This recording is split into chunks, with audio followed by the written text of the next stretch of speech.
ایسا ایسا نیا مسئلہ مولانا غلام جیلانی چل گیا ہے. لوگ تو کہتے ہیں اچھے اچھے عالم کو ہم نے کہتے ہوئے سنا یا ان کے بارے میں کہتے ہوئے سنا کہ جس نے منگل کے دن قربانی کی ہے وہ جمعرات کو نہیں کر سکتا ہے. عجیب حال ہے یار, یہ کس کتاب میں لکھا ہے؟ اپنے من کی کیوں بات بتاتے ہو؟ جو کتاب میں لکھا ہے وہی بات بتاؤ نا. اور نہیں تم کو سمجھ میں آ رہا تھا, آؤ کتاب کھول کر میں سمجھا دے رہا ہوں, فتاوی رضویہ کھول کے سمجھا دے رہا ہوں. اعلیٰ حضرت کا فتویٰ ہے کہ جس کے نزدیک جس دن کی رویت ثابت ہے قربانی کا دن اس کے لیے وہی ہے. خلاصہ یہی. سامعین ذوی افتخار, بزرگوں, دوستوں, محترم ساتھیوں, عزیز بچوں, اگر گوش بر آواز ہو تو پردے سے سننے والیاں, اسلامی رشتے کی پردہ نشین, عزت مآب, عفت مآب, عصمت مآب, پیاری پیاری مقدس ماں و بہنوں, نہایت ہی ادب و احترام کے ساتھ السلام علیکم ورحمۃ اللہ وبرکاتہ. الحمدللہ الحمدللہ کفا وسلام علی عبادہ الذین اصطفیٰ لا سیما علی حبیبہ المصطفیٰ وعلی آلہ واصحابہ اولی الصدق والصفاء. اما بعد فاعوذ باللہ من الشیطان الرجیم. بسم اللہ الرحمن الرحیم. لقد كان لكم في رسول الله أسوة حسنة. وقال النبي صلى الله عليه وسلم أدبوا أولادكم على 3 خصال: حب نبيكم وحب أهل بيته وقراءة القرآن.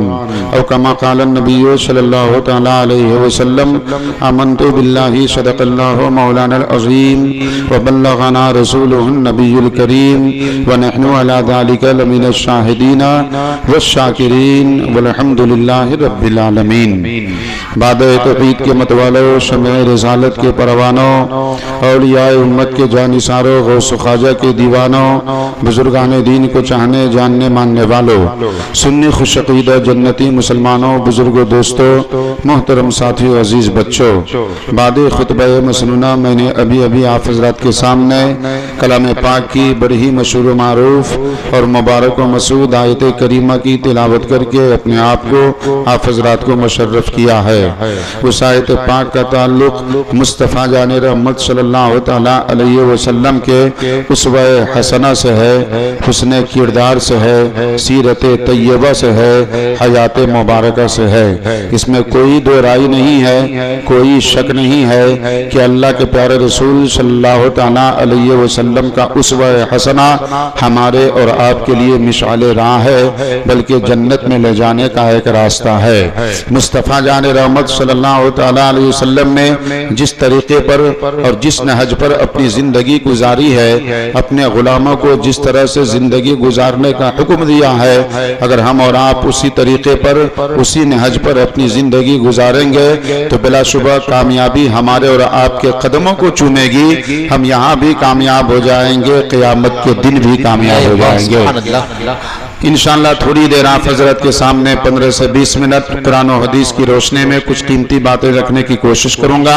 آیت مطلوبہ پہ روشنی ڈالنے سے قبل آئیے سبھی حضرات بلا کسی تشبیہ و تمثیل و تاخیر کے بارگاہ رسالت مآب صلی اللہ علیہ وسلم میں درود پاک کا مقدس نذرانہ پیش کریں اور پورا مجمع جھوم کر پڑھے. اللہم صلی علی سیدنا شفیعنا مولانا محمد معدن الجود والکرم منبع العلم والعلم والحکم وعلی آلہ وبارک وسلم. صلو علیہ صلاۃ و سلام علیک یا رسول اللہ, صلاۃ تبقى و سلام یدم بدوام الملک الحی القیوم. ایک مرتبہ اپنے قلب و جگر کی طہارت و پاکیزگی کے لیے, اپنی سستی و کاہلی دور کرنے کے لیے, اپنا دینی, ملی, قومی, مذہبی, اسلامی, حقانی, قرآنی, عرفانی, ایمانی اور جنتی کلمہ ذرا مچل کے پڑھ لے. پڑھیے ذرا بلند آواز سے, لا الہ الا اللہ محمد الرسول اللہ صلی اللہ تعالی علیہ وآلہ وسلم. قابل مبارکباد ہے. کیا نام ہے؟ حیدر نام ہے. عزیزم شاعر اسلام شاداب اشرفی کے برادر کبیر جناب محمد حیدر انصاری, جن کے دروازے پر اولاد کے تولد کی خوشی میں جشن عید میلاد النبی صلی اللہ تعالیٰ علیہ وسلم کا یہ شاندار پروگرام منعقد کیا گیا ہے۔ سب سے پہلے تو میں اللہ رب العزت کی بارگاہ میں دعا کرتا ہوں، یا اللہ تو کریم ہے کرم فرما، تو رحیم ہے رحم فرما، تو غفار ہے گناہوں کو معاف فرما، تو ستار ہے ہم سب کے چھوٹے بڑے عیوب کی پردہ پوشی فرما، تو کارساز ہے ہم سب کا بگڑا کام بنا۔ یا اللہ روزی دینے والا تو ہی ہے، گناہوں کو مٹانے والا تو ہی ہے، مصیبتوں کو دور کرنے والا تو ہی ہے، پریشانی کا خاتمہ کرنے والا تو ہی ہے، بندوں کو صحت و سلامتی دینے والا تو ہی ہے، رزق کی برکت سے نوازنے والا تو ہی ہے، قیامت کے دن گناہگاروں کے گناہوں کو مٹا کر جنت عطا کرنے والا تو ہی ہے۔ مولا تیری عنایت، تیرے فضل، تیرے کرم سے جو جناب حیدر انصاری صاحب کے گھر میں ایک صاحبزادے کا تولد ہوا ہے، اس تولد کی خوشی میں آج کے اس پروگرام کا انعقاد ہوا ہے۔ یا اللہ جس بچے کی پیدائش ہوئی ہے اس بچے کی آمد کو، اس کے تولد کو، اس کی پیدائش کو جناب محمد طیب انصاری صاحب کے گھر کے لیے باعث رحمت و برکت بنا دے، اور اس بچے کو صحت و سلامتی عطا فرما، اس کے ماں باپ کو صحت و سلامتی عطا فرما، اس کے دادا دادی کو صحت و سلامتی عطا فرما، اس کے نانا نانی بلکہ جملہ اہل خاندان کو صحت و سلامتی عطا فرما، اور اس بچے کو اور اس کے تمام خاندان والوں کو دنیا کی ہر آفت سے، بلا سے، مصیبت سے، پریشانی سے، نظر بد سے محفوظ و مامون فرما۔ اور اس محفل پاک میں اب تک جو لوگ عقیدت و محبت کے ساتھ بیٹھ کر یا اللہ تیرا اور تیرے پیارے حبیب کا ذکر جمیل سن رہے ہیں، مولا اس محفل پاک میں بیٹھنے کی برکت سے کل بروز قیامت سب کو جنت میں بیٹھنے کی توفیق عطا فرما۔ بڑی تیزی کے ساتھ میں آپ کی بارگاہ تک پہنچنے جا رہا ہوں، تھوڑی دیر آپ میرا ساتھ دیں، میں آپ کا ساتھ دے رہا ہوں۔ میں تقریر کرنے کی غرض سے واقعتاً کرسی خطابت پر بیٹھا نہیں ہوں، کیونکہ تقریر کرنے کے لیے گھنٹہ ڈیڑھ گھنٹہ درکار ہے، کچھ قیمتی باتیں آپ کے ذہن و دماغ میں اتار دینے کے لیے اور آپ کے دل میں حاضر کر دینے کے لیے آیا ہوں۔ انشاءاللہ پھر میں اپنے وقت مقرر پر اپنی گفتگو کی گاڑی کو کسی پلیٹ فارم پر لگا کر آپ سے رخصت نگاہ ہو جاؤں گا۔ ایک مرتبہ ذرا میری حوصلہ افزائی کیجئے، میری ہمت بڑھائیے اور عقیدت و محبت کے ساتھ کہہ دیجئے بلند آواز سے یا رسول اللہ۔ کہتے ہیں یا رسول اللہ کے نعرے سے جس کو پیار ہے، یا رسول اللہ کے نعرے سے ہم کو پیار ہے، اور جس نے یہ نعرہ لگایا اس کا بیڑا پار ہے۔ اور اعلیٰ حضرت نے فرمایا تھا دشمن احمد پہ شدت کیجئے، ملحدوں کی کیا مروت کیجئے، اور غیظ میں جل جائے بے دینوں کے دل، یا رسول اللہ کی کثرت کیجئے۔ غیظ میں جل جائے بے دینوں کے دل، یا رسول اللہ کی کثرت کیجئے۔ چار مصرعوں کے ذریعے میں اپنی تقریر کا آغاز کرنا۔ شاعر لکھتا ہے جو دل میں گنبد خضرا کا جلوہ لے کے بیٹھے ہیں، وہ اپنی آنکھ میں جنت کا نقشہ لے کے بیٹھے ہیں، اور مہکتی ہی رہیں گی ان کی نسلیں روز محشر تک، محمد مصطفیٰ کا جو پسینہ لے کے بیٹھے ہیں، اور جو ان کو دیکھ لے فوراً خدا کی یاد آ جائے۔ جو سرکار ازہری میاں کو نہ سمجھا وہ سرکار تاج الشریعہ کے تاج کو کیا سمجھے گا؟ یہ تو محبت کی بات ہے، عقیدت کی بات ہے۔ کسی کے دل میں کسی عالم دین، عالم باکمال اور عالم کامل کی محبت اور عقیدت ہوتی ہے، اور کسی کا دل اتنا گندا ہے کہ ہونٹوں پہ معاف کر اور دل میں عداوت ہے کہ نہیں؟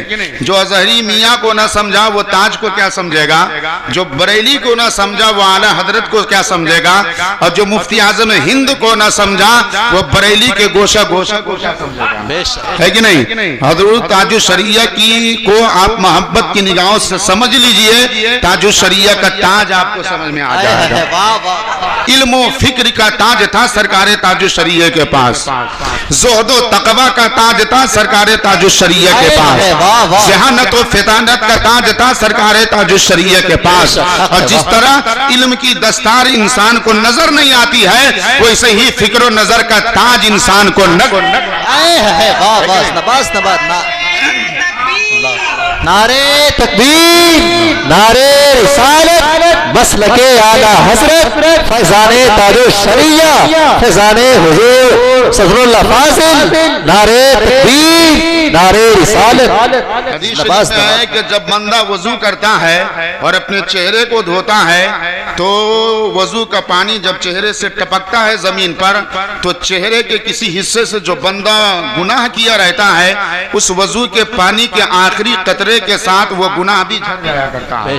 اچھا، نہ ہم نے گناہ کو جھڑتے ہوئے دیکھا، نہ آپ نے گناہ کو جھڑتے ہوئے دیکھا، نہ کسی مفتی اور محقق نے گناہ کو جھڑتے ہوئے دیکھا، لیکن سرکار امام اعظم ابو حنیفہ کے بارے میں یہ آیا ہے کہ جب حضرت امام اعظم ابو حنیفہ کے سامنے کوئی آدمی وضو کرتا، اگر وہ گنہگار ہوتا تو اس کے چہرے سے جو وضو کا پانی گرتا تھا اور اس پانی کے ساتھ جو گناہ گرتا تھا، حضرت امام اعظم ابو حنیفہ اس گناہ کو بھی دیکھ لیا کرتا۔ تو باریک چیز دیکھنے کے لیے باریک بینوں کی نظر چاہیے، عقیدت کی نظر چاہیے، محبت کی نظر چاہیے۔ جو پہلے ہی سے انرا اس کو کیا نظر آئے گا؟ جو پہلے ہی سے رتونی والا اس کو کیا نظر آئے گا؟ جس کی بینائی پہلے ہی سے عداوت کی وجہ سے چھین لی گئی ہے اس کو کیا نظر آئے گا؟ تاج الشریعہ کے تاج کو سمجھنا ہو تو بریلی سے محبت کرو، تاج الشریعہ کا تاج سمجھنا ہو تو اعلیٰ حضرت کی محبت دل میں بساؤ، تاج الشریعہ کا تاج سمجھنا ہو تو حدیث کی روشنی میں عمل کرو۔ ایسا نہیں دو چار آدمی کا دباؤ پڑ گیا تو آج کوئی اور اعلان ہے، کل کوئی اور اعلان۔ گواہی کہاں سے لائے ہیں تو سانگا سے، اور کیسے لائے ہیں تو فون پہ ہمارا مرید کہہ لیا۔ حیرت کی بات ہے یار، افسوس، کیوں قوم کو گمراہ کر رہے ہو؟ کیوں قوم کو دھوکے میں ڈال رہے ہو؟ کیوں قوم کو اندھیرے میں ڈال رہے ہو؟ مصطفیٰ جان رحمت صلی اللہ تعالیٰ علیہ وسلم کے پیارے دیوانوں، تاج الشریعہ کو سمجھنے کے لیے آپ کو بریلی سمجھنا ہوگا، تاج الشریعہ کی شخصیت سمجھنی ہوگی، تاج الشریعہ کو سمجھنے کے لیے شیر نیپال جیسی بینائی چاہیے، تاج الشریعہ کو سمجھنے کے لیے محدث کبیر جیسا علم چاہیے، تاج الشریعہ کو سمجھنے کے لیے مفتی اعظم ہند جیسا تقوی چاہیے، اور جس کے اندر یہ ساری چیز سمجھ میں آ جائے گی اس کو تاج الشریعہ بھی سمجھ میں آ جائے گا، اور تاج الشریعہ کا مقدس تاج آ جائے گا۔ نعرے تکبیر، نعرے رسالت، مسلک اعلیٰ حضرت، فیضان حضور تاج الشریعہ، بستی بستی قریہ قریہ، علم کا ساگر فیض کا دریا، نعرے تکبیر، نعرے رسالت، نباز نباز۔ کے بارے میں شاعر نے لکھا تھا، جو ان کو دیکھ لے فوراً خدا کی یاد آئے ہے، جو تم کو دیکھ لے تو یہ شعر پڑھنے پہ مجبور ہو جائے کہ رات شیطان کو خواب میں دیکھا ساری صورت جناب کی سی تھی، ہے کہ نہیں؟ جو ان کو دیکھ لے فوراً خدا کی یاد آ جائے۔ اے مصطفیٰ جان رحمت صلی اللہ علیہ وسلم کے پیارے دیوانوں، قلت وقت دامنگیر ہے، ورنہ ہم بھی پوسٹ مارٹم کرنا اچھی طرح جانتے ہیں۔ ہمارے بزرگ کی شان میں، ہمارے مرشد کی شان میں اور ہمارے عالم کامل کی شان میں کوئی گستاخی کرے تو اینٹ کا جواب پتھر سے دینا ہم بھی جانتے ہیں، لیکن دراصل یہ موقع نہیں ہے، پھر موقع سے آپ کو سمجھایا جائے گا۔ شاعر لکھتا ہے، موت آئے میری مدینے میں، اب وہ بھی رمضان کے مہینے میں، ماشاءاللہ، ہے کہ نہیں؟ آمین۔ دعا کرتے ہیں کہ اللہ تعالیٰ سب کی موت مدینے میں دے دے، رمضان کے مہینے میں۔ آمین ثم آمین۔ موت آئے میری مدینے میں، وہ بھی رمضان کے مہینے میں، اور دو جگہ جہاں قسمتیں بدلتی ہیں، ایک مکے اور ایک مدینے میں۔ جگہ ہے جہاں قسمتیں بدلتی ہیں، ایک مکے اور ایک مدینے میں۔ واہ واہ۔ مصطفیٰ جان رحمت صلی اللہ علیہ وسلم کے پیارے دیوانوں، جناب حیدر انصاری صاحب کے گھر میں جو بچے کا تولد ہوا ہے، ظاہر سی بات ہے اللہ تعالیٰ نے انہیں نعمت سے نوازا ہے تو اس نعمت کی قدر ہونی چاہیے۔ اولاد جیسی نعمت سے اللہ نوازے تو انسان کو سب سے پہلے یہ کرنا چاہیے کہ اس کو صاف پانی سے قاعدے سے نہلا دے، دھلا دے۔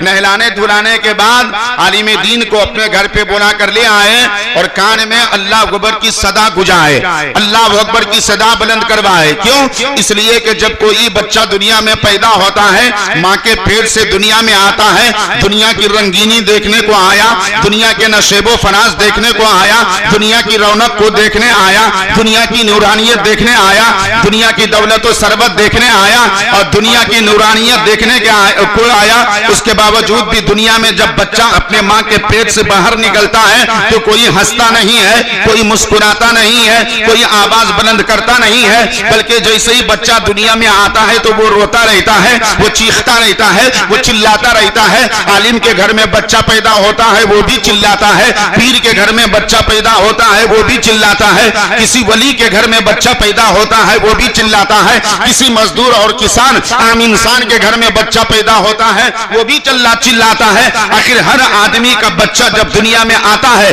تو چلاتا کیوں ہے؟ کہ کتابوں میں آیا ہے اس لیے کہ جب بچہ دنیا میں آتا ہے تو شیطان اسے چکوٹی کاٹتا رہتا ہے, شیطان اسے تکلیف پہنچاتا رہتا ہے, شیطان اسے کوچے مارتا رہتا ہے, شیطان اس کی آزمائش کرتا رہتا ہے, شیطان اسے تکلیف میں مبتلا کرتا رہتا ہے. یہی وجہ ہے کہ علماء نے فرمایا اپنے بچوں کے کان میں اذان دیا کرو, کیونکہ جیسے ہی بچوں کے کان میں تم اذان دو گے اللہ اکبر کی صدا گونجے گی, اللہ تبارک و تعالی اپنے نام کی برکت سے تمہارے بچے کو شیطان سے محفوظ. بس نباز نعرے تکبیر, نعرے رسالت, مسلک اعلی حضرت, فیضان اعلی حضرت, جشن عید میلاد النبی, نعرے تکبیر, نعرے رسالت. نباز جب اتنا کام کر لیے تو ایک کام اور کیجئے, جب بچہ کو نہلا دھلا کر اذان دلوا لیے تو آپ کے گاؤں میں, آپ کے علاقے میں یا آپ کے رشتہ دار میں کوئی پرہیزگار عالم دین ہے, آپ کی نگاہ میں کوئی عالم کامل ہے, کوئی باوقار عالم دین ہے, اس کے پاس ایک چھوہارا لے جائیے. چھوہارا لے جانے کے بعد کہیے حضرت آپ اپنے منہ میں رکھ لیجئے, پھر وہ چھوہارا مجھے واپس کر دیجئے. حضور صدر الشریعہ نے بہار شریعت میں اس مسئلے کو لکھا ہے, بہار شریعت کا مطالعہ کیجئے, ورنہ عالم کامل سے رابطہ رکھیے تاکہ وہ آپ کو مسئلہ بتائے. عالم کامل ہو, پڑھا لکھا ہو, ورنہ تو بہت سارے مولانا ہے. ایسا نیا مسئلہ مولانا غلام جیلانی چل گیا ہے. لوگ تو کہتے ہیں اچھے عالم کو ہم نے کہتے ہوئے سنا یا ان کے بارے میں کہتے ہوئے سنا کہ جس نے منگل کے دن قربانی کی ہے وہ جمعرات کو نہیں کر سکتا ہے. عجیب حال ہے یار, یہ کس کتاب میں لکھا ہے؟ اپنے من کی کیوں بات بتاتے ہو؟ جو کتاب میں لکھا ہے وہی بات بتاؤ نا. نہیں تم کو سمجھ میں آ رہا تھا, آؤ کتاب کھول کر میں سمجھا دے رہا ہوں, فتاوی رضویہ کھول کے سمجھا دے رہا ہوں. اعلیٰ حضرت کا فتویٰ ہے کہ جس کے نزدیک جس دن کی رویت ثابت ہے قربانی کا دن اس کے لیے وہی ہے. خلاصہ یہی ہے جس نے منگل کو قربانی کی ہے اس کو شہادت شریعہ نہ ملی اور ملنی بھی نہیں چاہیے. شہادت شریعہ کا مت شرعی گواہی کے لیے بہت چیز کی درکار ہے, بہت چیز کے. فلاں گاؤں میں امام صاحب گواہی لے لیے, کیا امام صاحب کے گواہی پر عید منانا جائز ہو جائے گا؟ امام صاحب کہیں سے گواہی اٹھا کر کے لے آئے ہیں تو ہو آپ مجھ سے مت پوچھئے, جو بہت بڑے عالم دین آپ کی نگاہ میں ہو اس سے جا کر کے پوچھئے کہ اللہ کو حاضر جان کر کے آپ کہیے کہ امام صاحب کہیں سے گواہی اٹھا کر کے لے آئے ہیں تو کیا صرف ان کے اعلان پر عید کرنا جائز ہو جائے گا؟ تو کہے گا نہیں. تمہارے ضلع کا جو قاضی ہے وہ امام اپنے گواہوں کو لے کر قاضی کے پاس جائے, ان کو سنائے کہ گواہی ہم لائے ہیں. اب قاضی جب اپنی طرف سے اعلان کرے گا تو پورے ضلع والوں کے وہ اعلان ہو جائے گا, اب ان کے اعلان پر عید منانا جائز. یہ ہے مسئلہ مصطفیٰ جان